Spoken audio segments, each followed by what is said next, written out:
Hello সবাইকে। So তোমাদের সকলকে হালকেনস্টাইন স্কুলে স্বাগত জানাচ্ছি, আমি অভি। সো আজকে ক্লাস 6-এ তোমরা যারা আছো তোমাদের জন্য আমি নিয়ে এসেছি আমাদের বিজ্ঞান যে চ্যাপ্টারটা আছে বা বিজ্ঞান যে বইটি আছে সেই বইয়ের চ্যাপ্টার 7 পদার্থের বৈশিষ্ট্য ও বাহ্যিক প্রভাব। ঠিক আছে, সো পদার্থের বৈশিষ্ট্য ও বাহ্যিক প্রভাব এই চ্যাপ্টারটা আজকে আমরা পুরোপুরি শেষ করব। ঠিক আছে, এবং এই চ্যাপ্টারের থিওরি যা যা আছে তা আমরা একটু বোঝার চেষ্টা করব এবং জানার চেষ্টা করব। ওকে, তাহলে চলো দেরি না করে শুরু করি আজকের পদার্থের বৈশিষ্ট্য ও বাহ্যিক প্রভাব নিয়ে। প্রথমে একটু ক্লাস আউটলাইনটা জেনে নিই ভাই, কেমন আমরা আসলে এই চ্যাপ্টারটার মধ্যে কি কি পড়ছি। ওকে, একটু দেখো প্রথমে কি আছে, কনসেপ্ট ক্লিয়ার, দেন আছে এক্সারসাইজ সলভ। তার মানে আমরা আগে কনসেপ্টটা পড়বো, মানে এই অধ্যায়ে তোমাকে কি কি বলা হয়েছে সেগুলো আমরা একটু ডিটেলসে জেনে নিব বা বুঝে নিব। ঠিক আছে, ওকে চলো দেখি একটু।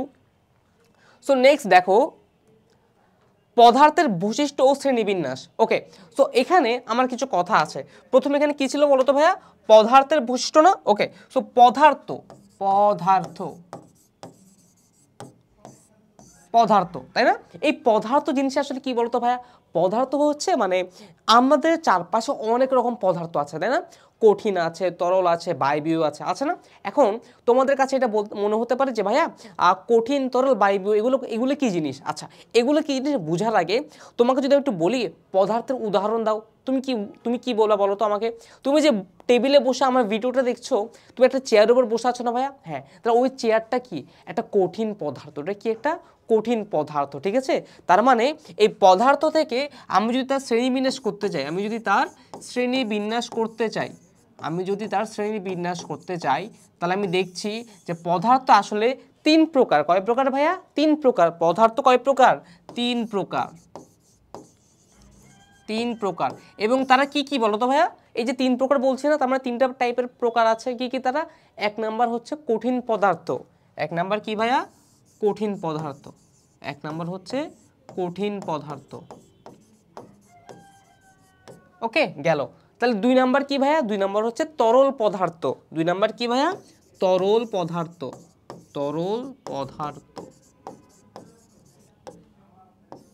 তিন নাম্বার কি বলতো ভাইয়া? তিন নাম্বার হচ্ছে বায়বীয় পদার্থ। ঠিক আছে, বায়বীয় পদার্থ বা গ্যাসীয় পদার্থ, বায়বীয় পদার্থ। ওকে, আচ্ছা এখন তোমাদেরকে যে এই কঠিন কিছু ওয়ার্ড বললাম, তোমরা কি বুঝতে পারছো ভাইয়া? তোমাদেরকে একটু উদাহরণ দিয়ে বুঝলে আরো ভালো করে বুঝবা তাই না। একটু দেখো, আমরা অনেকেই কি আইসক্রিম খেয়েছি না ভাইয়া? হ্যাঁ খেয়েছি। তাহলে এই যে আইসক্রিমটা খেয়েছি, এই আইসক্রিমটা কি ভাইয়া? বরফ না আসলে? হ্যাঁ বরফ, তাই তো। তাহলে এই যে বরফ, এই বরফটা কি জানো? এটা হচ্ছে কঠিন পদার্থ। এটা কি পদার্থ ভাইয়া? কঠিন পদার্থ হচ্ছে বরফ। ওকে, তাহলে আমি লিখলাম পাশে উদাহরণ হিসেবে বরফ। তাহলে বরফ কি পদার্থ ভাইয়া? কঠিন পদার্থ, মনে থাকবে সব সময়। আচ্ছা নেক্সট কি টাইপ বলো তো ভাইয়া? তরল পদার্থ ছিল না। আচ্ছা, আমরা তো সবাই পানি খাই তাই না, আমাদের কিন্তু সবারই প্রতিদিন কমপক্ষে 1 থেকে 2 লিটার পানি খাওয়া উচিত তাই না। আচ্ছা, এই যে পানি খাই আমরা, এই পানিটা কি বলতো ভাই? এটা হচ্ছে তরল পদার্থ। এটা কি পদার্থ? তরল পদার্থ। ক্লিয়ার? ওকে, তার মানে তরল পদার্থ কি হবে?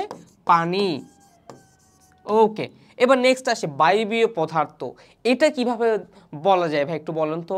বায়বীয় পদার্থ হচ্ছে আমরা যখন পানিটাকে অতিরিক্ত তাপমাত্রা দিব, যখন পানিটাকে আমরা অতিরিক্ত তাপমাত্রা দিয়ে ফোটানো শুরু করব, কি বলছি ভাইয়া? ফোটানো শুরু করব, তখন দেখবা যে কিছু গ্যাসের টাইপের মতো বায়ু কিছু উপরে উঠে। যখন আমাদের বাসায় মারা যখন পানি গরম করে বা পানি সিদ্ধ দেয়, তখন কি হয় জানো? তখন একটা পর্যায়ে গিয়ে মানে ধরো 20 মিনিট পর বা 30 মিনিট পর কি হয় জানো? পানির যে ডেক্সিটা আছে সেই ডেক্সির উপর থেকে ধোঁয়া বের হয় উপর থেকে। ঠিক আছে, তো এটা আসলে কি বের হচ্ছে বলতো ভাইয়া? এটা হচ্ছে বাষ্প। তারপরে এটা কি ভাইয়া? বাষ্প বা বায়বীয় পদার্থ। ক্লিয়ার? পারা যাবে তাহলে? ডান। ওকে, তাহলে পদার্থ কি জিনিস আমরা বুঝতে পারছি ভাইয়া, বলো ক্লিয়ার হয়েছে পদার্থ কি জিনিস? ওকে, এবার পদার্থ কয় প্রকার সেটাও বুঝতে পারছি। হ্যাঁ, কি কি? কঠিন, তরল এবং বায়বীয়। ক্লিয়ার ভাইয়া? ওকে, এবার নেক্সট দেখি চলো কি আছে। সো নেক্সট আমাদের একটু বইয়ের ভাষায় যা আছে তা আমরা একটু পড়ি। ঠিক আছে, চলো প্রথমে কি আছে? পৃথিবীতে হাজারো রকমের পদার্থ রয়েছে এবং তাদেরকে নানাভাবে শ্রেণীবিন্যাস করা হয়েছে। এর একটি শ্রেণীবিন্যাস হলো পদার্থের অবস্থার উপর ভিত্তি করে শ্রেণীবিন্যাস। তার মানে কি বলেছে ভাইয়া?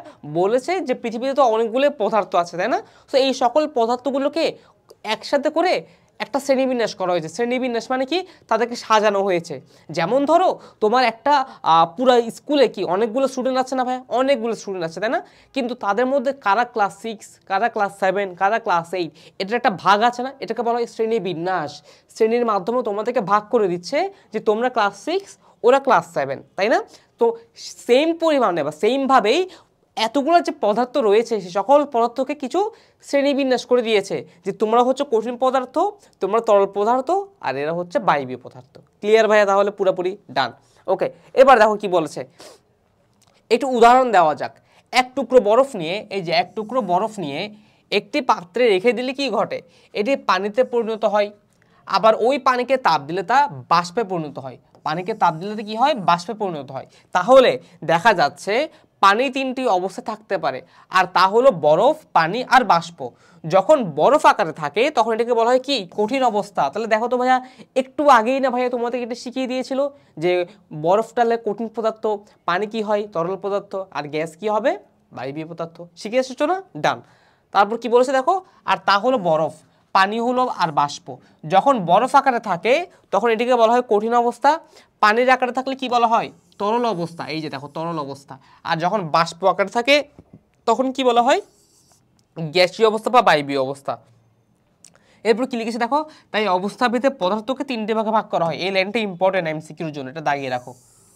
3 ভাগে ভাগ করা হয়, ঠিক আছে ভাইয়া। তোমাকে পড়ানোর সময় তোমাকে বলে দিবে কোন লাইনটা তোমার সঠিক উত্তরের জন্য ইম্পর্টেন্ট, ঠিক আছে, পরীক্ষা আসার জন্য ইম্পর্টেন্ট, সেই লাইনগুলো আমি তোমাকে দাগিয়ে দিব। সো ওই লাইনগুলো তুমি আমার ক্লাসটা করার সময় বই নিয়ে বসবা, কলম নিয়ে বসবা, বা হচ্ছে একটা নোট খাতা নিয়ে বসবা সাথে, ঠিক আছে। তাহলে আমি যে যে কথাগুলো বলবো সেগুলো লিখে নিবা খাতায়, আর আমি যে যে লাইনগুলো বইয়ে দাগিয়ে দিচ্ছি তোমরাও বইয়ে দাগিয়ে নাও। ওকে, আচ্ছা। তাহলে পদার্থকে কি ভেদে ভাইয়া, অবস্থা ভেদে। অবস্থা ভেদে কি ভেদে, অবস্থা ভেদে 3 ভাগে ভাগ করা হয়েছে। কি কি, কঠিন, তরল, বায়বীয়। ক্লিয়ার? ওকে, ডান। নেক্সট আসে এবার। তো এবার দেখো, কঠিন পদার্থের নির্দিষ্ট আকৃতি আছে। কোনো বস্তু যতটুকু জায়গা দখল করে সেটা হচ্ছে তার আয়তন। আচ্ছা, এখন কি পাচ্ছে ভাইয়া, এখন আমরা যেগুলো পড়বো সেগুলো হচ্ছে যে তাদের বৈশিষ্ট্যগুলো কি হতে পারে, মানে কঠিন পদার্থের বৈশিষ্ট্য কি হতে পারে, তরল পদার্থের বৈশিষ্ট্য কি হতে পারে, বায়বীয় পদার্থের বৈশিষ্ট্য কি হতে পারে, এগুলো হচ্ছে এখানে আলোচনা করা হয়েছে। এবং এই স্লাইডটা অনেক বেশি ইম্পর্টেন্ট। কিসের জন্য ভাইয়া, তোমাদের সঠিক উত্তর তো আছেই আছে, সেই সাথে কি আসতে পারে, প্রশ্ন আসতে পারে। এখান থেকে তোমাকে প্রশ্ন লিখতে দিতে পারে যে কঠিন, তরল, বায়বীয়র কি বের করো, বৈশিষ্ট্য লিখো। তাহলে এটা কিভাবে লিখবো আমি দেখো, বৈশিষ্ট্য।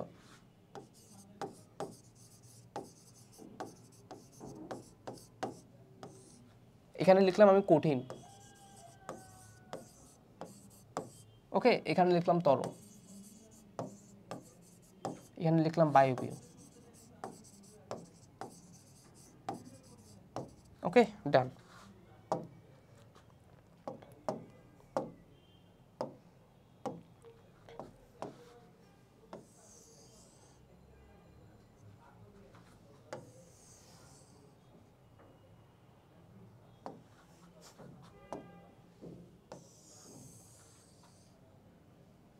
ওকে, ডান। তাহলে দেখো, এই যে কঠিন পদার্থ লিখলাম, ঠিক আছে, এখন আমরা এখানে কঠিন পদার্থের বৈশিষ্ট্যগুলো লিখবো, ঠিক আছে।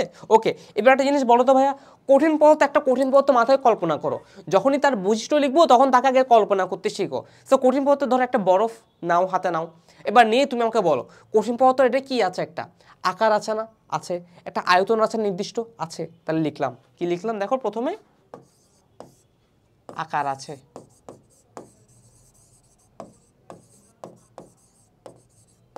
2 আয়তন আছে,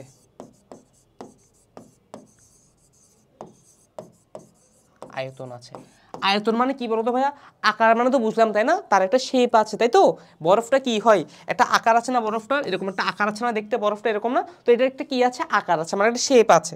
ভালো কথা। তাহলে আয়তন কি জিনিস ভাইয়া, আয়তন মানে হচ্ছে ওই বরফটা তুমি যদি টেবিলে রাখো, টেবিলের একটা জায়গা সে দখল করে নিয়েছে না ভাইয়া, ওটাকে বলা হচ্ছে আয়তন। ওটা কি বলা হচ্ছে, আয়তন। তার মানে কি, বরফটার একটা আয়তন আছে, সে একটা জায়গা দখল করতে পারে, তাই তো। তাহলে আমি লিখলাম তার কি আছে, আয়তন আছে। 3 নাম্বার আসে এবার। ওকে, তাহলে বুঝতে পারছি এতটুকু, ডান। এবার একটু আবার এদিকে একটু চলে আসি, দেখো কি লিখেছে দেখো। এই যে দেখো, কঠিন পদার্থ জায়গা দখল করে, তাই সকল কঠিন বস্তুরই কি আছে, আয়তন আছে। এটা 1 নাম্বার পয়েন্ট। তারপর কোথায় গেল, এই যে আকৃতি আছে, এটা 1 নাম্বার পয়েন্ট, এটা 2 নাম্বার পয়েন্ট, তাই না। ওকে, এরপর কি দিয়েছে দেখো, এটা যথেষ্ট দৃঢ়, অর্থাৎ দৃঢ়তা আছে। ওকে, এবার এখানে আসি, একটু দেখো তো আমরা যে বরফটা এঁকেছিলাম, এই যে বরফটা, এই বরফটা কি একটা শক্ত না ভাই? এটাকে তুমি হাত দিয়ে ভাঙতে পারবা? এভাবে চিপে কি ভাঙতে পারবা? ভাঙতে পারবা? তাহলে এটা কি একটু কঠিন না? দৃঢ় মানে কি ভাইয়া? কঠিন। দৃঢ় মানে কি? কঠিন। তার মানে এটা কি আছে? এটা দৃঢ়, এবার দৃঢ়তা আছে, দৃঢ় বা দৃঢ়তা আছে। আছে, তাহলে কয়টা বৈশিষ্ট্য পেলাম ভাইয়া? 3টা বৈশিষ্ট্য পেলাম। কঠিন পদার্থের কয়টা বৈশিষ্ট্য পেলাম? 3টা পেয়ে গেলাম। ওকে, আর একটু দেখি এবার কি কি পাওয়া যায়। এই দেখো, এদের দৃঢ়তা আছে, পেলাম। ওকে, এরপর কি আছে? তবে কিছু কিছু কঠিন পদার্থের দৃঢ়তা কম, যেমন সরিষার দানা, ভাত, কলা ইত্যাদি। যেমন এগুলো কঠিন পদার্থ হলেও এগুলোর কি কম ভাইয়া? দৃঢ়তা কম। যেমন দেখো কলা, হ্যাঁ কলা কিন্তু একটা কঠিন পদার্থ, তাই না? কিন্তু এগুলোর আবার দৃঢ়তা কম। আমরা তো কলা খাই, তাই না? চিবিয়ে খাই না? তাহলে আমরা তো চিবাতে পারছি, তার মানে এটা দৃঢ়তা একটু কম তুলনামূলকভাবে, তাই না? ওকে, তাহলে এই উদাহরণগুলো একটু মাথায় রাখিও, যে সরিষার দানা, ভাত, কলা এগুলো কঠিন পদার্থের উদাহরণ, তবে এদের দৃঢ়তা কি হবে? কম হবে। ওকে, ডান। এবার আসি, এটা গেল কঠিন পদার্থের জন্য, এবার আসি তরলের জন্য। এটা তরল, তো তরলের জন্য কি আছে দেখো? নির্দিষ্ট কোনো আকৃতি নেই, তাহলে এখানে লিখলাম এবার আকৃতি নেই বা আকার নেই, আকৃতি নেই। আমাকে একটা কথা বলো, পানি কিরকম হয় ভাইয়া? তরল না? এই ধরো এটা পানি, ধরো এক গ্লাস পানি নিচে পড়ে গেছে, তাহলে তুমি আমাকে বলো পানির কি কোনো আকৃতি আছে ওখানে? নাই। পানির কোনো আকৃতি আছে? নাই। বাট পানির কি আয়তন আছে বলো তো ভাইয়া? হ্যাঁ আছে। এখন তোমরা বলতে পারো ভাইয়া পানির আয়তনটা কীভাবে দেখতে পারি? ধরো তুমি পানি কি একটা গ্লাসে রাখলা, তাহলে পানিটা গ্লাসের মধ্যে থাকলো না? তাহলে গ্লাস যে পরিমাণ আয়তন দখল করছে, পানিও কিন্তু সেম পরিমাণ আয়তন দখল করছে, তাই না ভাইয়া? তার মানে কি, যেই পাত্রে আমি পানিকে রাখবো, মানে যে পাত্রে আমি পানিকে রাখবো সেই পাত্রেরই আকার আয়তন ধারণ করবে পানি। বুঝতে পারছি ভাইয়া? যে পাত্রে রাখবো তারই সে কি ধারণ করবে? আকার ধারণ করবে, তাই তো? একটু দেখো কি লিখেছে, এই যে দেখো, এটি যে পাত্রে রাখা হয় ওই পাত্রে আকৃতি ধারণ করে, তাই না? যেমন দেখো, আমি যদি একটা পানিকে একটা গ্লাসের মধ্যে রাখি, তাহলে সেটা গ্লাসের আকার ধারণ করবে, হ্যাঁ নাকি না? হ্যাঁ। আমি যদি একটা পানিকে ধরো একটা জগে রাখলাম, তাহলে সে জগের আকার ধারণ করবে। একটা বাটিতে রাখলে বাটির আকার ধারণ করবে, তাই না? ওকে, সো এই কথাটাই বলছে। এরপর কি বলছে দেখো, তরল পদার্থের নির্দিষ্ট কি আছে? আয়তন আছে। লিখলাম তাহলে তরল পদার্থের নির্দিষ্ট আয়তন আছে।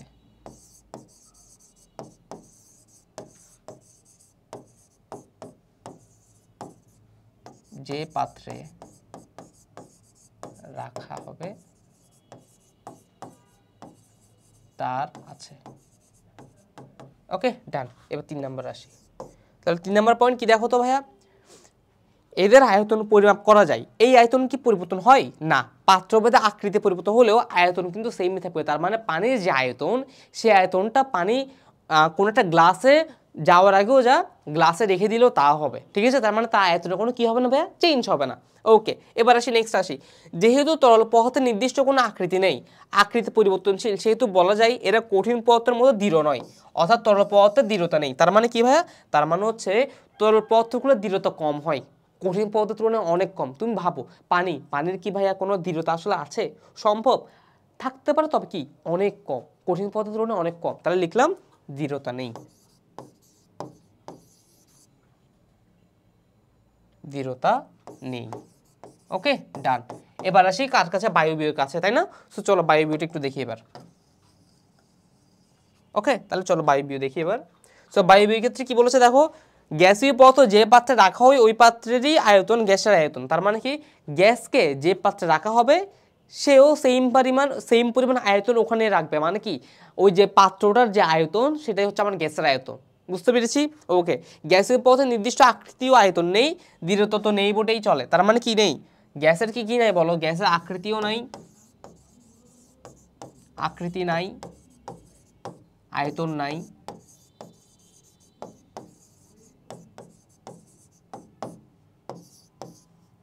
দৃঢ়তাও নাই।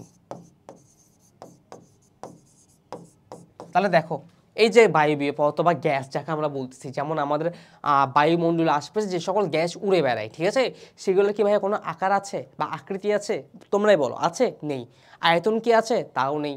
তাহলে তার আকারও নেই, আয়তনও নেই। এখন তুমি কি তাকে ধরে, মানে দৃঢ়তা মানে কি শক্ত না? সে কি শক্ত? না, শক্তও না। তার মানে কি, তার দৃঢ়তাও নেই। তাহলে কি বলা যায়? যে কঠিন পদার্থের আকার আছে, আয়তন আছে, দৃঢ়তাও আছে। তরল পদার্থের আকৃতি নেই, তবে যে পাত্রে রাখা হয় তার আকার ধারণ করে, আয়তন আছে, দৃঢ়তা নেই। আর বায়বীয় পদার্থের কিছুই নেই, সে তার আকারও নেই, আকৃতিও নেই, আয়তনও নেই, আর কি নেই, দৃঢ়তাও নেই। বুঝে গিয়েছে ভাইয়া? পারবো পুরোপুরি? ডান। তাহলে পদার্থের যে বৈশিষ্ট্যগুলো ছিল, অর্থাৎ পদার্থের যে 3টে বিভাগ, কঠিন, তরল, বায়বীয়, এই সকল বিভাগের বা শ্রেণী বিভাগেরগুলোর যে আলাদা আলাদা বৈশিষ্ট্য, সেগুলো যদি তোমাকে লিখতে দেয় ভাইয়া, তুমি কি এখন পারবা লিখতে? ওকে, ডান। নেক্সট দেখো, একটা কাজ দিয়েছে। কি কাজ দিয়েছে ভাইয়া? তোমার বাড়ি ও স্কুল থেকে নিচে জিনিসগুলো সংগ্রহ করো। চক, পেন্সিল, নোটবুক, রাবার, ডাস্টার, হাতুড়ি, তারকাটা, সাবান, সাইকেলের চাকা, স্পোক, ক্রিকেট ব্যাট, দিয়াশলের বাক্স, লবণ, অ্যালুমিনিয়ামের থালা বাসন ও স্কুলের ঘন্টা। এদের কোনোটা কাগজ ও কাঠের ও ধাতুর তৈরি এবং কোনোটা এসবের কোনোটা দিয়ে তৈরি নয়। কোনটি চকচক করে এবং কোনটি করে না সেটা অনুযায়ী এদের ভাগ করো। আচ্ছা, এখানে এখন কিছু কাজ দিয়েছে, ঠিক আছে? সো এই কাজটা মেনলি কি নিয়ে জানো? মানে কোনটা চকচক করবে আর কোনটা চকচক করবে না সেটা তোমাকে ফাইন্ড আউট করতে হবে, তোমাকে বের করতে হবে, বের করে আলাদা করতে হবে। কেন? কারণ এরপর তোমার একটা কাজ আছে। কি কাজ? সেটা হচ্ছে থিওরি, যেটা পড়াবো আমরা, সেটা হচ্ছে ধাতু নিয়ে, অধাতু নিয়ে। সো এই ধাতু কি আর অধাতু কি একটু পরে আমি বুঝাই দিব, ঠিক আছে? ওকে, দেখো এরপর কি বলছে। একটি অ্যালুমিনিয়ামের পাত্র, এক খণ্ড রাবার, এক খণ্ড কাঠ, মোমবাতি, এক টুকরো পাথর ও একটি প্যারাককে নাও। এগুলোতে একটি ধাতব চাবি দিয়ে দাগ কেটে দেখো। কোনোটাতে খুব সহজে দাগ কাটা যায়, কোনোটাতে দাগ কাটা কঠিন। 2 আঙ্গুলের মাঝে নিয়ে এদের প্রত্যেককে চাপ দিয়ে দেখো। দেখো কোনটা নমনীয়, কোনটা শক্ত ও অনমনীয়। এদের মধ্যে কোনটা খসখসে, কোনটা মসৃণ ও কোনটা ভঙ্গুর। ওকে, আসি এবার নেক্সট, পদার্থের বৈশিষ্ট্য ও শ্রেণীবিন্যাস। তার মানে পদার্থের বৈশিষ্ট্য শ্রেণীবিন্যাস তো পড়া শেষ, তাই না? ডান। তবে এবার কিছু নতুন কিছু দেখবো, যেমন দেখো ধাতু। যেমন কি ভাইয়া? ধাতু। সো পদার্থ যে আমরা শ্রেণীবিন্যাস দেখেছিলাম, কি কি ছিল? অবস্থান ভেদে, কঠিন, তরল, বায়বীয়। এবং এখন আমরা পড়বো বৈশিষ্ট্য ভেদে। কি ভেদে ভাইয়া? বৈশিষ্ট্য ভেদে। আরেকবার দেখো, এই যে দেখো, এই দেখো পদার্থের বৈশিষ্ট্য ভেদে। এটা কি ভেদে? বৈশিষ্ট্য ভেদে। বৈশিষ্ট্য ভেদে কয় প্রকার? ধাতু আছে এক প্রকার, অধাতু আছে আর আছে না। তার মানে কয় প্রকার ভাইয়া? 2 প্রকার। লিখো এখানে তাহলে, বৈশিষ্ট্য ভেদে কয় প্রকার? 2 প্রকার। কি কি? একটা হচ্ছে ধাতু,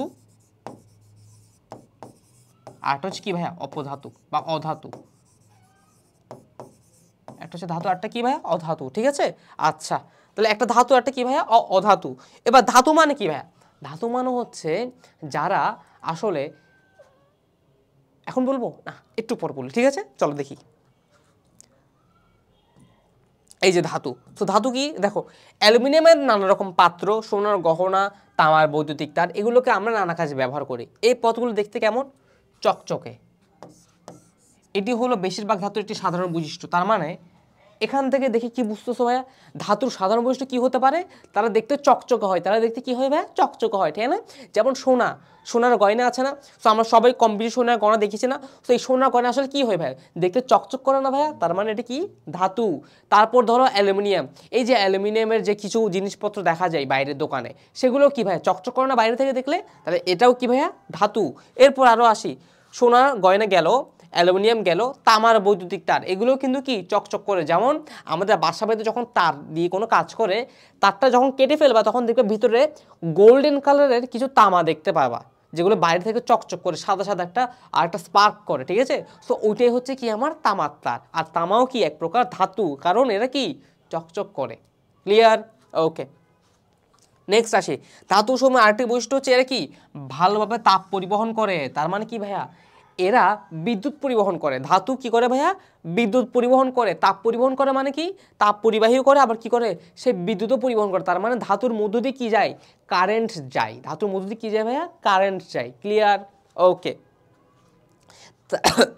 তাই এদের তাপ সুপরিবাহী বলে। তাই এদের কি বলা হয়? তাপ সুপরিবাহী বলা হয়। আবার দেখো, বিদ্যুৎ পরিবহন ও তাপমাত্রার ব্যবহার করার কারণে ধাতব পদার্থসমূহ কি? বিদ্যুৎ সুপরিবাহী। তার মানে ধাতব পদার্থগুলো বা ধাতুগুলো কি হয় ভাইয়া? তাপও পরিবহন করে, বিদ্যুৎও পরিবহন করে। তার মানে এটা দুইটাই, তাপও পরিবাহী, বিদ্যুৎও পরিবাহী। বুঝতে পারছি ভাইয়া? ডান। তাহলে 3টা বৈশিষ্ট্য পেয়ে গেলাম এখন অবধি। কি কি? ধাতু হয় চকচকে, 2 নম্বর কি? ধাতু তাপ পরিবাহী, 3 নম্বর কি? ধাতু বিদ্যুৎ পরিবাহী। ক্লিয়ার? ডান। এবার 4 নম্বর বৈশিষ্ট্য দেখি। এক কথায় বলা যায় ধাতু বা ধাতব পদার্থসমূহ সাধারণত দেখতে চকচকে, এরা তাপ ও বিদ্যুৎ সুপরিবাহী হয়। শেষ। তাহলে তোমাকে যদি এখন বলে ভাইয়া যে ধাতুর বৈশিষ্ট্যগুলো লিখো, লিখতে পারবা? তাহলে কি কি? চলো একটু লিখি আরেকবার, এবার লিখি চলো। ধাতুর বৈশিষ্ট্য, আমার সাথে সাথে লিখো, ধাতুর বৈশিষ্ট্য কি কি বলো? 1, এরা চকচকে। 2, এরা তাপ পরিবাহী। 3, এরা বিদ্যুৎ পরিবাহী, মানে বিদ্যুৎ পরিবহন করে, বিদ্যুৎ পরিবাহী। শেষ। উদাহরণ যদি দিতে বলো, উদাহরণ কি বলতো ভাইয়া? ধাতুর উদাহরণ কারা কারা? উদাহরণ বলো, কারা কারা বলো দেখি, কারা কারা পড়ছো আমার সাথে সাথে বলো, কারা কারা উদাহরণ, কারা কারা? সোনা, অ্যালুমিনিয়াম, তাই না ভাইয়া? লিখো, সোনা,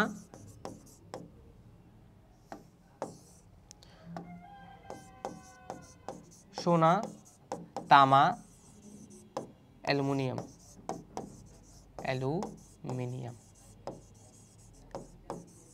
তাই না? ডান। সো এটা কি ভাই? এগুলো গেল উদাহরণ। কার গেল ভাইয়া? ধাতুর উদাহরণ গেল। ওকে, ডান। এবার আসি আমরা আরেকটা যে বৈশিষ্ট্য আছে পদার্থের, ঠিক আছে? বৈশিষ্ট্য না, পদার্থের যে আরেকটা শ্রেণী বিভাগ আছে বৈশিষ্ট্য ভেদে, সেটাকে অধাতু। সেটা কি ভাইয়া? অধাতু। সো অধাতু আসলে কারা এবং অধাতুর বৈশিষ্ট্যগুলো কি সেটা একটু জেনে নিই এখন, চলো।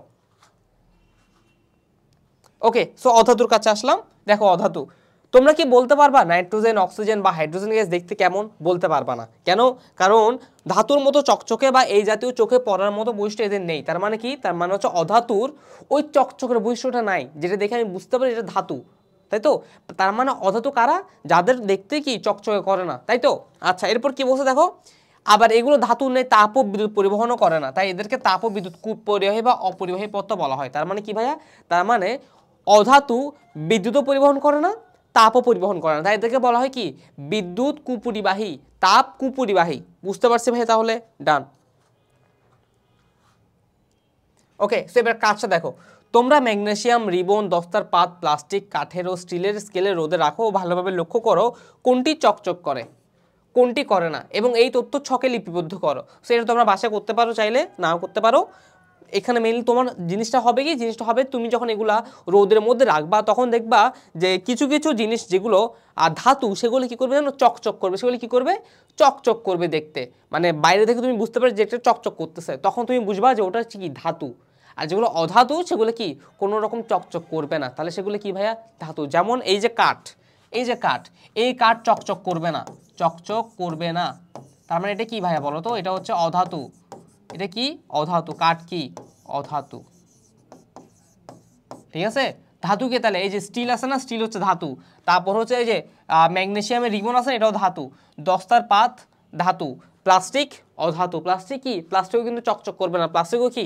অধাতু। মনে থাকবে তাহলে? ডান। ওকে, এবার নেক্সট, ধাতু ও অধাতু বিদ্যুৎ পরিবাহিতা। তার মানে কি? এই যে একটা বৈশিষ্ট্য আমরা পড়ে এসেছিলাম যে ধাতু বিদ্যুৎ পরিবহন করে, তাপও পরিবহন করে, আবার অধাতু বিদ্যুৎ পরিবহন করে না। যারা বিদ্যুৎ পরিবহন করে তাদেরকে বলা হয় কি? বিদ্যুৎ পরিবাহী। আর যারা বিদ্যুৎ পরিবহন করে না তাদেরকে বলা হয় বিদ্যুৎ অপরিবাহী বা কুপরিবাহী। কয়টা বললাম? দুইটা বললাম। দেখো, যারা পরিবহন করে না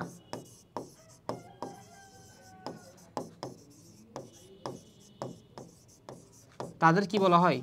অপরিবাহী বা কুপরিবাহী।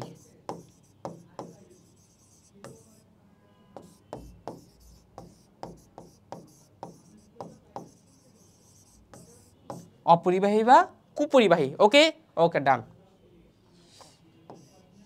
পারবো তাহলে? ডান। নেক্সট আসি এবার। তাহলে এখন আমরা এখানে কি পড়বো ভাইয়া? এখানে আমরা ধাতু আর অধাতু যে বিদ্যুৎ পরিবহনের যে পরীক্ষাগুলো আছে, অর্থাৎ পরীক্ষার মাধ্যমে একটু দেখবো আমরা যাচাই বাছাই করে যে আসলে কি ধাতু বিদ্যুৎ পরিবহন করে বা অধাতু কি বিদ্যুৎ পরিবহন করে না, এটা কি আমরা আসলেই দেখবো? হ্যাঁ, এটা আমরা আসলে পরীক্ষার মাধ্যমে এখন দেখবো। ওকে, চলো দেখি। সো নেক্সট দেখো, একটা পরীক্ষা দিয়েছে, পরীক্ষাটা ইম্পর্টেন্ট পরীক্ষার জন্য, ঠিক আছে?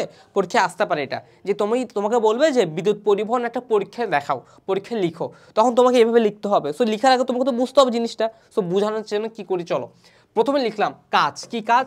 ধাতুর বিদ্যুৎ পরিবাহিতা পর্যবেক্ষণ। কি লিখবো ভাইয়া? কাজ লিখে লিখবো ধাতুর বিদ্যুৎ পরিবাহিতা পর্যবেক্ষণ।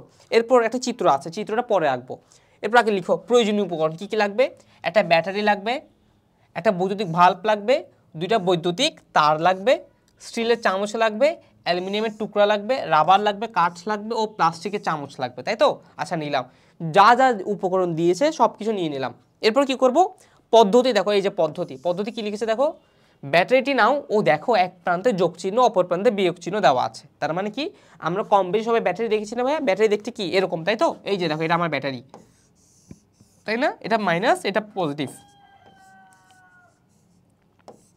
তাই তো? আচ্ছা, এই যে ব্যাটারি, এই ব্যাটারিটা তোমরা যখন হাতে নিয়ে দেখবা তখন দেখবা উপরে যে প্রান্তটা আছে সেটা হচ্ছে পজিটিভ, নিচে যে প্রান্তটা সেটা হচ্ছে নেগেটিভ। তার মানে কি, একটা পজিটিভ প্রান্ত একটা নেগেটিভ প্রান্ত, তাই না? আচ্ছা, এবার দেখো কি বলেছে, একটি তামার তার ব্যাটারির এক প্রান্তে ও অপরটি অপর প্রান্তে আটকিয়ে দাও। তার মানে কি, একটা তামার তার নাও, এবার তামার তার নিয়ে ব্যাটারির পজিটিভ প্রান্তে একবার দাও, নেগেটিভ প্রান্তে একবার দাও, ঠিক আছে? এই যে দেখো, এরকম একটা পজিটিভ প্রান্তে দিয়েছি, একটা নেগেটিভ প্রান্তে দিয়েছি, দিলাম না? দাও, এই যে পজিটিভ, এটা নেগেটিভ। সো দুইটা তার মাথা, মানে একটা তারের দুইটা মাথা যোগ করলাম। এরপর কি বলছে দেখো, তোমাদের যে কোনো একজন বৈদ্যুতিক ভাল্বটি নাও। তার মানে কি, বৈদ্যুতিক যে ভাল্বটা নিছি, লাইটটা নিছি, ঠিক আছে? সে ভাল্বটা বা লাইটটা এবার নাও, আরেকজন নাও। নিলাম, নিলার পর কি করলাম দেখো তো, লক্ষ্য করো ভাল্বের যে প্রান্তে আমরা সকেটে প্রবেশ করাই সে প্রান্তে দুটি পাশে একটু উঁচু করে বসানো দুটি ধাতব সংযোগ বিন্দু বা মোটা তারের মতো সংযোগ বিন্দু আছে। তার মানে দেখবা যে এখানে দুইটা বিন্দু আছে যেখানে কি তারটা আমি ঢুকাতে পারবো, ঠিক আছে? দুইটা বিন্দু আছে বা সকেট আছে, ওখানের মধ্যে আমি তারটা প্রবেশ করাবো। দেখো কি লিখছে, এবার দুটি তারের একটির খোলা প্রান্ত ওই দুটি বিন্দুর একটিতে, অপরটি তার খোলা প্রান্ত অপর সংযোগ বিন্দুতে আটকাও। তার মানে কি ভাই? তার মানে হচ্ছে এই যে ধরো একটা তার আমি এখানে পজিটিভ লাগালাম, এটা আমার ব্যাটারি, ব্যাটারির পজিটিভ প্রান্তে আমি তারটা লাগালাম, তাহলে আরেকটা তার খোলা আছে না ভাইয়া? আছে। ওই তারটা আমি কোথায় লাগাবো? ওই তারটা আমি এই যে ভাল্বটা আছে, এই ভাল্বটার একটা সকেট বিন্দু আছে, দুইটা বিন্দু আছে, এরকম খোলা একটা সকেট বিন্দু আছে, সেই সকেট বিন্দু দিয়ে বাকি তারটা আমি নিয়ে যাব। চিত্রের মতো দেখো, এই তারটা আমি এই সকেট বিন্দুর ভিতর দিয়ে নিয়ে দেন মাইনাসের সাথে লাগাই দিব। বুঝতে পারছি? তাইলেই আমি দেখব কি জানো, এই পজিটিভ আর এই নেগেটিভের কারণে এই তারের মধ্য দিয়ে বিদ্যুৎ প্রবাহের কারণে এই ভাল্বটা জ্বলে উঠবে, এই ভাল্বটা এরকম করে জ্বলে উঠবে।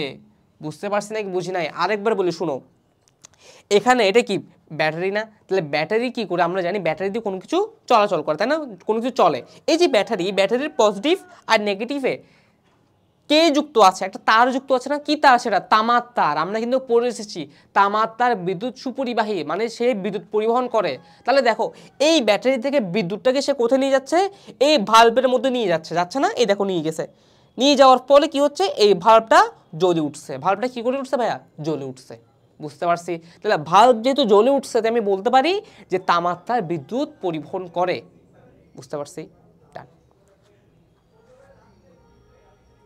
এই যে দেখো কি লিখছে, ভাল্বটি জ্বলে উঠেছে, কারণ আমরা তামার তার বিদ্যুৎ সুপরিবাহী বলে এটি ব্যাটারি থেকে বিদ্যুৎ পরিবহন করে ভাল্বে পৌঁছে দেয়, আর সেই কারণে ভাল্ব কি করে? জ্বলে উঠে। যদি তামার তার বিদ্যুৎ পরিবাহী না হতো তাহলে বিদ্যুৎ পরিবহন হতো না, ফলে ভাল্বও জ্বলতো না। এবার তার দুটি সংযোগ খুলে এদের মাঝে লোহা, অ্যালুমিনিয়াম ইত্যাদি দিয়ে সংযোগ দাও। তার মানে কি, এবার এই যে তারটা আছে না, এই তারটা তামার তার ছিল, তাই না? এটা কিসের ছিল ভাইয়া? তামার তার। এই তামার তারটা এখন খুলে ফেলো, খুলে অন্য কিছু দাও। এখানে তুমি ধরো আর লোহার তার দিতে পারো, কাঠের তার দিতে পারো, যে কোনো কিছু দিতে পারো, দিয়ে দেখবা যে এই ভাল্বটা জ্বলবে না। কেন জ্বলবে না? কারণ ওরা বিদ্যুৎ পরিবহন করতে পারে না। এখন যেহেতু বিদ্যুৎ পরিবহন করতে পারে না, তাই ব্যাটারি থেকে বিদ্যুৎটা নিয়ে ভাল্বে পৌঁছাতে পারে না, তাই ভাল্বটা আর জ্বলে উঠবে না। বুঝতে পারছি ভাইয়া? ডান। ওকে, ডান। সো এবার নেক্সট দেখো, নেক্সট টপিক কি আমাদের? গলনাঙ্ক ও স্ফুটনাঙ্ক। এবার আসি গলনাঙ্ক আর স্ফুটনাঙ্ক, এগুলো কি জিনিস ভাইয়া? আচ্ছা, একটু যদি ডিটেলসে বলি, গলনাঙ্ক মানে হচ্ছে কোন একটা কঠিন পদার্থকে তুমি যদি তাপমাত্রা দিয়ে তাকে গলাতে শুরু করো, কি বললাম ভাইয়া? তাকে যদি গলতে শুরু করাও বা গলতে সাহায্য করাও কোনো একটা টেম্পারেচারের মাধ্যমে, টেম্পারেচার যত বাড়বে ওই কঠিন পদার্থ তত গলতে থাকবে, এটাই হচ্ছে তার গলনাঙ্ক। এটা হচ্ছে কি? তার গলনাঙ্ক। আর স্ফুটনাঙ্ক কি ভাইয়া? স্ফুটনাঙ্ক হচ্ছে কোনটা টেম্পারেচার যখন সে ফুটতে থাকবে, স্ফুটনাঙ্ক মানে কি? ফুটতে থাকবে, ওটা হচ্ছে তার স্ফুটনাঙ্ক। বুঝতে পারছি? সো ডিটেলসে একটু পর বুঝাচ্ছি। ওকে, চলো দেখি। সো গলনাঙ্ক নিয়ে একটু যদি দেখি, এই যে গলনাঙ্ক, ওকে, কঠিন পদার্থের গলনাঙ্ক লিখে দিয়েছে, একটা কাজ দিয়েছে, কাজটা আগে পড়ি চলো। কি বলেছে? প্রয়োজনীয় উপকরণ একটা বিকার নাও, মোম, থার্মোমিটার, টেস্ট টিউব ও স্পিরিট ল্যাম্প, ঠিক আছে? সো আমরা একটা বিকার নিব। সো তোমরা কি বিকার দেখেছো কখনো? দাঁড়াও তোমাদের একটা বিকার দেখাই আমি।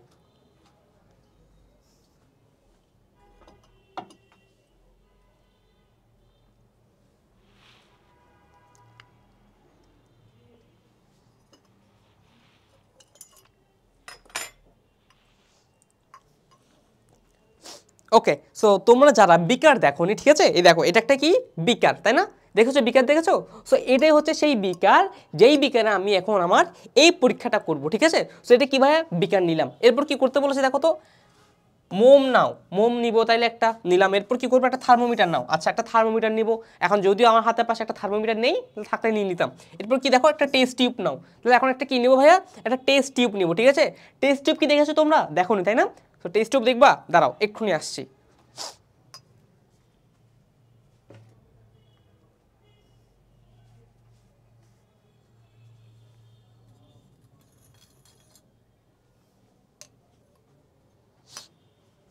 এই যে দেখো, যারা টেস্ট টিউব দেখোনি কখনো বা টেস্ট টিউব দেখতে চাও, এটা হচ্ছে টেস্ট টিউব। এটা কি ভাইয়া, এটা হচ্ছে আমাদের টেস্ট টিউব, আর এটা হচ্ছে আমাদের বিকার। মনে থাকবে, বুঝছি ভাইয়া কখনো আর কখনো ভুলবো? এই বড়টাকে কি বলা হয়, বিকার বলা হয়, আর এটাকে কি বলা হয়, টেস্ট টিউব বলা হয়। এটা কি, এই চিকনটা কি টেস্ট টিউব, মনে থাকবে? ওকে, এরপর কি নিব আর বলো তো? আচ্ছা এটাকে এখানে রাখলাম, আর কি নিব, আর একটা স্পিরিট ল্যাম্প নেবো, তার মানে কি একটা ল্যাম্প নেবো, ঠিক আছে? একটু দেখো, এই যে ল্যাম্পের মধ্যে এখানে কি দেখেছো, একটা জালি রেখেছে না, দেখো তো একটা জালি রেখেছে, একটা স্ট্যান্ড রেখেছে, এটা কি জালি বা স্ট্যান্ড, ঠিক আছে? ওই স্ট্যান্ডটা কি তোমরা দেখতে চাও? দাঁড়াও তোমাদেরকে দেখাচ্ছি ওটাও।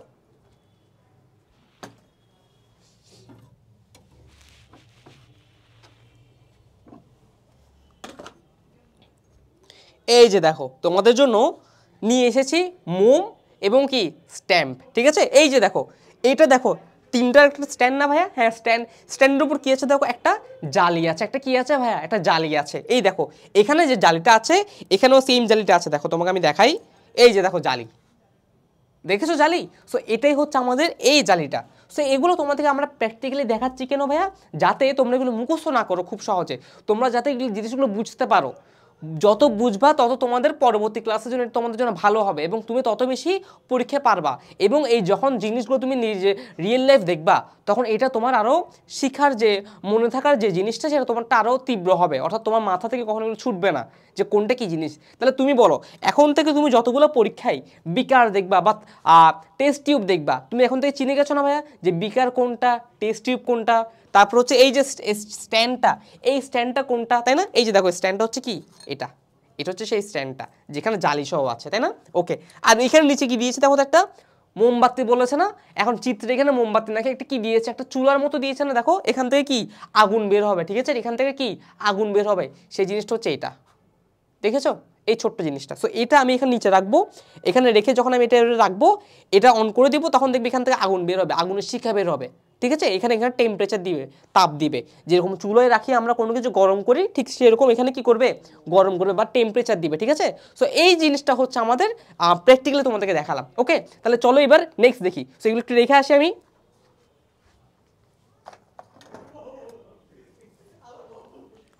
ওকে, সো এবার দেখো এখানে কি লিখেছে, টেস্ট টিউবে কিছু ছোট ছোট মোমের টুকরো নাও। তার মানে তোমাদেরকে আমি একটু আগে যে টেস্ট টিউবটা দেখিয়েছি না, সেই টেস্ট টিউবে আমি এখন কিছু কি নিব, ছোট ছোট মোমের টুকরা নিব। ওকে, আচ্ছা এরপর কি বলেছে দেখো, বিকারটিতে পানি নিয়ে স্পিরিট ল্যাম্পের উপর রাখো। তার মানে কি ভাইয়া, ওই যে ল্যাম্পটা দেখিয়েছি না, ওই ল্যাম্পের উপর আমি এখন কি রাখবো, বিকারটাকে রাখবো, ঠিক আছে? আচ্ছা ভয় পেও না, ওটা কিন্তু ভাঙবে না বা ফুটবে না, ঠিক আছে?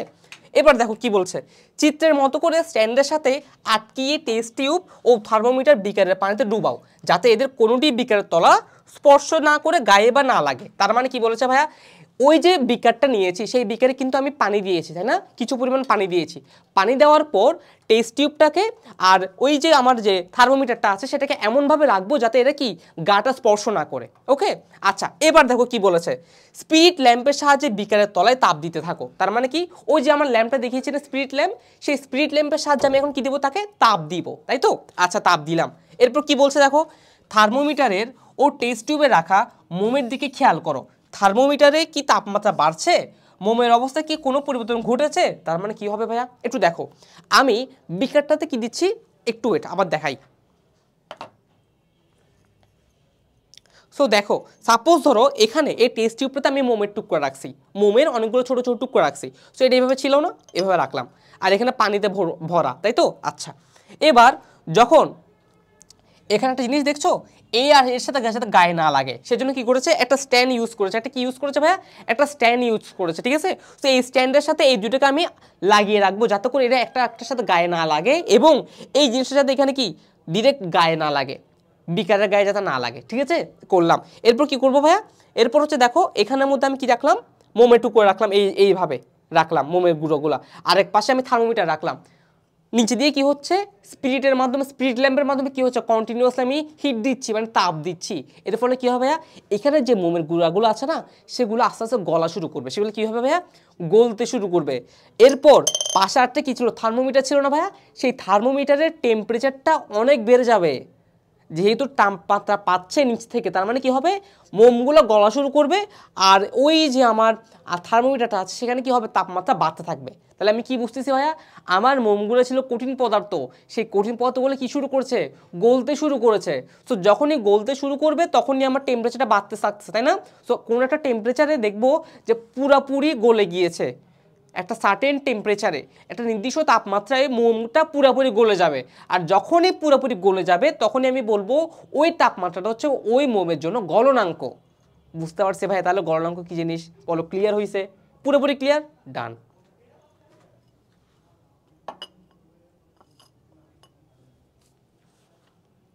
ওকে, তাহলে দেখো মোম কি গলে যাচ্ছে, মোম গলা শুরু হলে থার্মোমিটারের তাপমাত্রা দেখো কত আছে, তাপমাত্রা 57°C। এই 57°C হলো মোমের গলনাঙ্ক। তার মানে মোমের গলনাঙ্ক কত ভাইয়া, 57°C। তার মানে থার্মোমিটারে যখন 57°C উঠবে তখনই মোম পুরোপুরি গলে যাবে। তার মানে মোমের গলনাঙ্ক কত ভাইয়া, 57°C। এটা মনে রাখতে হবে, এমসিকিউতে আসতে পারে, মানে বহু নির্বাচনী বা সঠিক উত্তরে আসতে পারে। ওকে, আচ্ছা, তাহলে এই যে দেখো মোমের গলনাঙ্ক কত ভাইয়া, 57°C। এটা দাগিয়ে রাখো, কত মোমের গলনাঙ্ক, 57°C। এবার কি দেখো গলনাঙ্ক কাকে বলে লিখো, যে তাপমাত্রায় কোনো কঠিন পদার্থ গলে তরলে রূপান্তরিত হয় ওই তাপমাত্রাকে ওই পদার্থ গলনাঙ্ক বলে। বুঝতে পারছেন নাকি, বাইরে নিয়ে বলো, বুঝছি। তাহলে গলনাঙ্ক কাকে বলে, যে তাপমাত্রায় কোনো কঠিন পদার্থ গলতে শুরু করে তাকে কি বলা হয়, ওই পদার্থের ওই তাপমাত্রার গলনাঙ্ক বলা হয়। ক্লিয়ার, ডান। নেক্সট আসি, চলো নেক্সট কি ভাইয়া, স্ফুটনাঙ্ক। সো স্ফুটনাঙ্ক আসলে ওই যে গলনাঙ্ক যা ছিল স্ফুটনাঙ্ক সেম, তবে স্ফুটনাঙ্ক হচ্ছে কি, তাকে তাপ দিলে সে কি হবে, আস্তে আস্তে ফুটতে শুরু করবে, সে কি হবে, ফুটতে শুরু করবে। যেমন দেখো কি লিখেছে, কোনো পাত্রে পানি নিয়ে তাপ দিতে থাকলে পানির তাপমাত্রা বাড়তে থাকে এবং এক পর্যায়ে ফুটতে শুরু করে। যে তাপমাত্রায় পানি ফুটতে শুরু করে সেই তাপমাত্রায় হলো এর স্ফুটনাঙ্ক। পানির নেই প্রতিটি তরল পদার্থের একটি নির্দিষ্ট স্ফুটনাঙ্ক আছে। চলো আমরা পানির স্ফুটনাঙ্ক বের করি, চলো দেখি। সো পানির স্ফুটনাঙ্কের যে পরীক্ষাটা আছে সেটাও সেম। দেখো আমি একটা আমার কি রাখলাম, স্পিরিট ল্যাম্প রাখলাম, যেটা একটু আগে আমরা দেখিয়েছি। একটা জালি রাখলাম, জালির উপর কি রাখলাম, বিকার রাখলাম, বিকারের উপর কি রাখলাম বলো, একটা থার্মোমিটার রাখলাম, তাই না।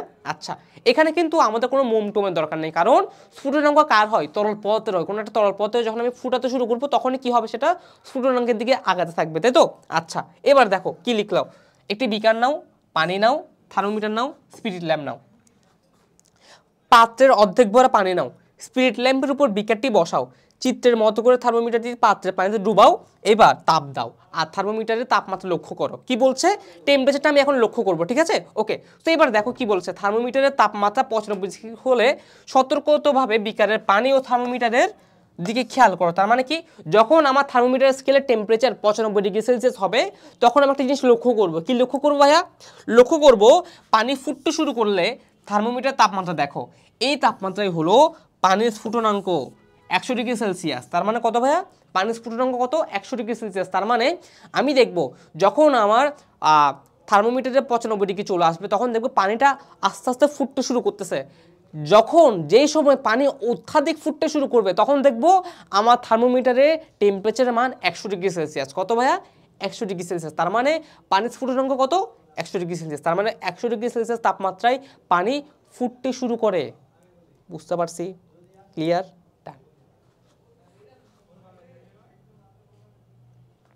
এবার নেক্সট কি দেখো, হিমাঙ্ক। নেক্সট কি ভাইয়া, হিমাঙ্ক।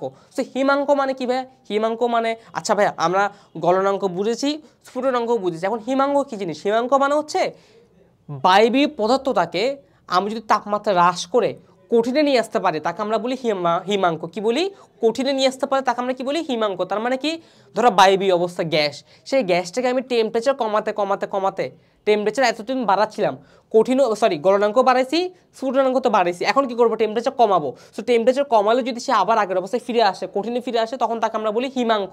বুঝতে পারছি ভাইয়া, ডান।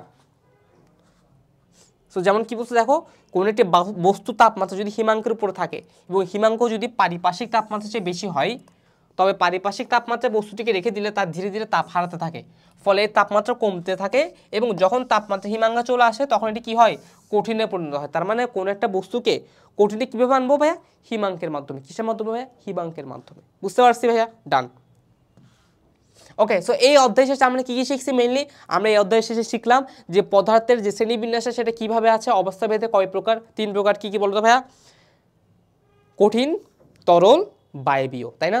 আবার ভূষ্ঠ ভেদে কয় প্রকার, 2 প্রকার। কী কী, ধাতু, অধাতু।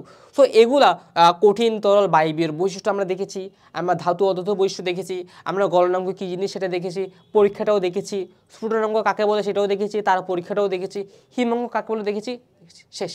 তাহলে বলো, এই পুরো চ্যাপ্টারটা আজকে এখানে আমরা শেষ করলাম, যে এই পুরো চ্যাপ্টার থিওরি বা কনসেপ্ট কোনো কিছু কি তোমরা বুঝোনি এমন কিছু আছে? আশা করি নেই। সো যদি না বুঝে থাকো কোনো কিছু, আমাদের যে গ্রুপটা আছে, অর্থাৎ তোমাদের যে গ্রুপটা আছে ক্লাস 6-এর, সেই গ্রুপটা, তোমাদের যে গ্রুপটা আছে, ঠিক আছে, তোমাদের যে ক্লাস 6 বলো বা ক্লাস 7 বলো বা ক্লাস 8 বলো, তোমাদের নিজেদের যে গ্রুপটা আছে সেই গ্রুপে তোমরা পোস্ট করবা যে ভাইয়া এই জিনিসটা বুঝিয়ে দিয়ে আর বুঝিয়ে দেন, আমি ওখানে কমেন্টে জানিয়ে দিব তোমাকে, ঠিক আছে, ফেসবুক গ্রুপে। এবং এই ক্লাসটা, লেকচারটা তুমি যা যা খাতায় লিখেছো সেই সকল খাতার নোটটা তুমি সুন্দর করে ছবি তুলে আমাদের গ্রুপে পোস্ট করতে পারো। যার লেখা সবচেয়ে সুন্দর এবং যে সবচেয়ে সুন্দর বেশি নোট করতে পারে তাদেরকে আমরা প্রাইজ দিব মাসে, ঠিক আছে?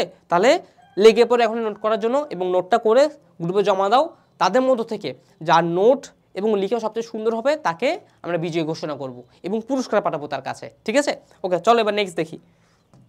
সো নেক্সট দেখো কিছু অনুশীলনী আছে। চলো আমরা এখন কিছু অনুশীলনী আমি তোমাকে সলভ করে দেবো, কিছু অনুশীলনী তোমার বাড়ির কাছে থাকবে যেগুলো তুমি সলভ করে ওই যে নোট খাতা করতে বলেছিলাম না বা জমা দিতে বলেছিলাম গ্রুপে, সেখানে তুমি জমা দিবা। ওকে, ডান। সো বাম পাশের শব্দের সাথে ডান পাশের শব্দ মিলাই। চলো, প্রতিটি পদার্থের কি আছে, ভর আছে, তাই না? শব্দ কি, শব্দ কোনো পদার্থ নয়, তাপ পরিবহন করার নির্দিষ্ট আকার আয়তন আছে, ভেঙে যায় না। তাহলে শব্দ কি বলতো, কোনো পদার্থ নয়। ওকে, কঠিন পদার্থের কি আছে বলো, নির্দিষ্ট আকার আয়তন আছে। ধাতব পদার্থসমূহ আঘাতে কি হয়, ভেঙে যায় না। শেষ। বলো পারবো নাকি পারবো না, বুঝেছি মিলানোটা, ডান। নেক্সট আসি, চলো সংক্ষিপ্ত প্রশ্নের উত্তর দাও। সো এই প্রশ্নগুলোর উত্তরগুলো আমি তোমাকে মুখে জানিয়ে দিব, বাকি উত্তর তুমি সুন্দর করে সাজিয়ে গুছিয়ে গ্রুপে সাবমিট করবা লিখে, ঠিক আছে? প্রথম প্রশ্ন, পদার্থের বৈশিষ্ট্য কী কী, উদাহরণ দিয়ে বোঝাও। তাহলে পদার্থের বৈশিষ্ট্যগুলি কী কী ভাইয়া, পারবে না লিখতে, সুন্দর করে লিখে ফেলো। পদার্থের কী আছে, আকার আছে, আয়তন আছে, তাই না? পদার্থ জায়গা দখল করে, তারপর আর কি, পদার্থ বিদ্যুৎ পরিবহনও করতে পারে, তাই না? সো পদার্থ দৃঢ়তা আছে, তাই না? সো এগুলো লিখবা সুন্দর করে গুছিয়ে। আলো এক ধরনের পদার্থ, এটা কি সত্য না মিথ্যা, এটা তোমরা যাচাই করবা। কঠিন, তরল ও বায়বীয় পদার্থের মধ্যে মূল পার্থক্য কী কী? তার মানে কঠিন, তরল ও বায়বীয় এই তিনটা পদার্থের মধ্যে মূল পার্থক্যটা কোথায় আসলে বলো তো? এদের মধ্যে পার্থক্যটা হচ্ছে দৃঢ়তার মধ্যে, তাই না? এদের কঠিনের দৃঢ়তা আছে, তরলের কি দৃঢ়তা আছে, নেই। বায়বীয় কি দৃঢ়তা আছে, তাও নেই। তাহলে মেইন পার্থক্যটা কোথায় বলতো ভাইয়া? তাদের আকার আকৃতিতেও পার্থক্য আছে, তাদের দৃঢ়তার মধ্যেও পার্থক্য আছে, তাই না? এগুলো লিখবো সুন্দর করে। বৈদ্যুতিক তারে তামা ব্যবহার করা হয় কেন? কারণ তামা কি, আমরা কি শিখেছি ভাইয়া, তামা হচ্ছে বিদ্যুৎ সুপরিবাহী। তামা কি, বিদ্যুৎ সুপরিবাহী। লিখো, তামা বিদ্যুৎ সুপরিবাহী, বিদ্যুৎ পরিবাহী বা সুপরিবাহী, অর্থাৎ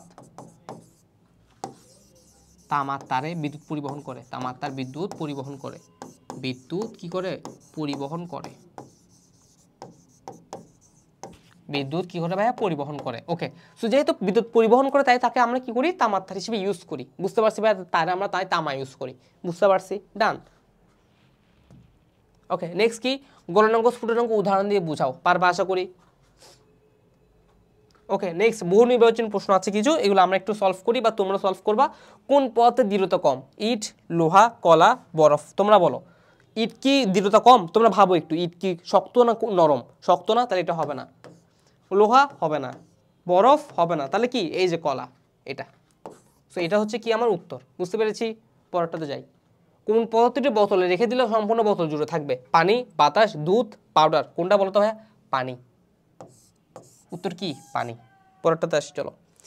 নিজের ছকটি লক্ষ্য করো এবং 3-4 প্রশ্ন উত্তর দাও। আচ্ছা, মাথিনের মা মাটির পাতিল রান্না করেন, মাথিনের বাবা তামার তারের যন্ত্র ব্যবহার করেন। মাথিনের দাদি বাঁশের ঝুড়ি ব্যবহার করেন। মাথিন কাঁচের গ্লাসে পানি পান করেন। সো অনেকে কিছু করে সেটা আমরা জানতে পারছি। প্রশ্ন কি, ছকের কোন ব্যক্তির ব্যবহারে জিনিসটি বিদ্যুৎ ও তাপ পরিবাহী? কি বলছে? বলছে কার জিনিসটা বিদ্যুৎ ও তাপ পরিবাহী। এখন তুমি বলো বিদ্যুৎ ও তাপ পরিবাহী কারা? যারা ধাতু ছিল, তাই না? যারা ধাতু ছিল তারা বিদ্যুৎ পরিবাহী, বা যারা দেখতে চকচকে ছিল।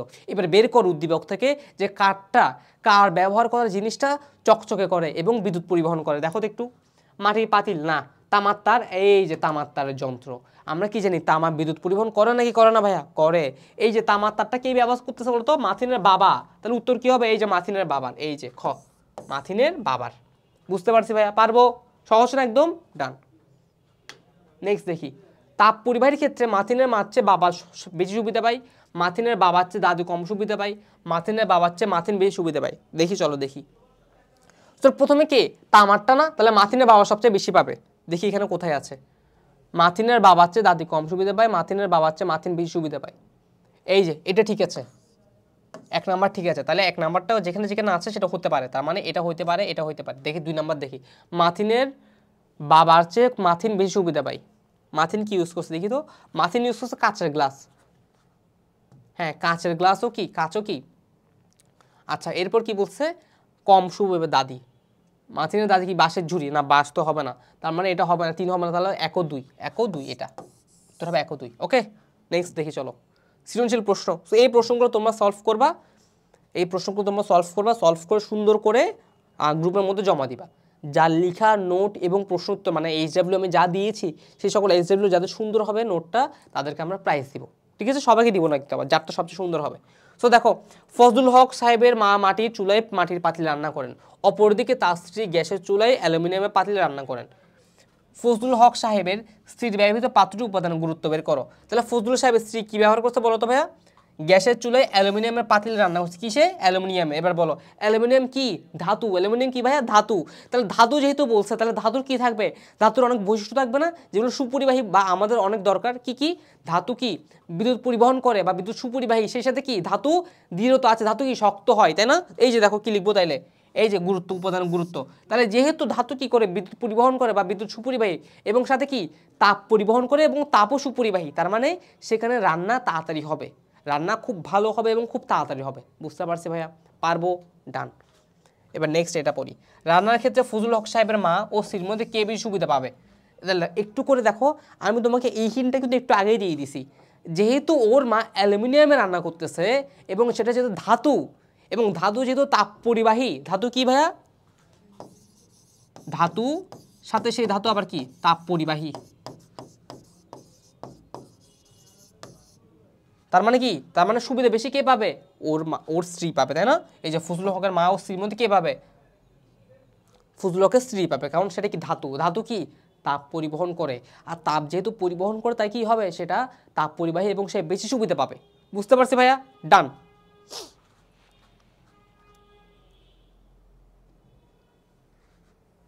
ওকে, এগুলো একটু ডিলিট করে দিই, এই পেজগুলো লাগবে না। ওকে, সো নেক্সট সৃজনশীল কি আছে দেখো, চিত্রে এক্স কিভাবে জেডে পরিণত হয়। এক্স কি? এটা হচ্ছে আমার একটা আইসক্রিম। এটা কি আমার আইসক্রিম।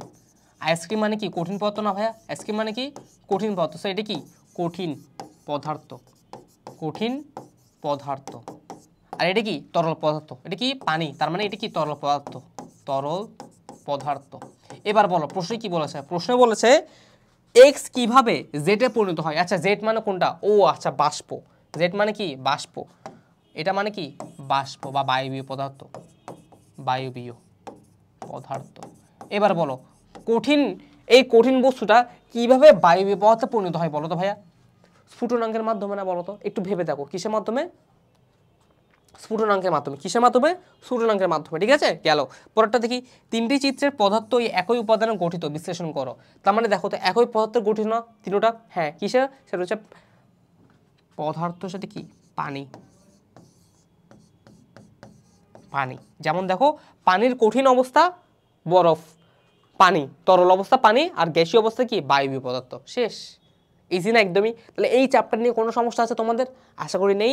তোমাদের যদি এই চ্যাপ্টারের ক্লাসটা আমার খুব ভালো লাগে, সেক্ষেত্রে তোমরা গ্রুপে জানাতে পারো, এবং অবশ্যই এই ক্লাসের যে নোটটা আমি করিয়েছি বা এই ক্লাসে আমি যা যা বলেছি তা লিখেছো নিশ্চয়ই, এবং সাথে বইটাও দাগিয়েছো। সো সুন্দর করে সব কিছু ছবি তুলে সুন্দর মতো গ্রুপে পোস্ট করে দিবা। ওকে, সো চলো নেক্সট কোন একটা ক্লাস আমাদের দেখা হবে আবার।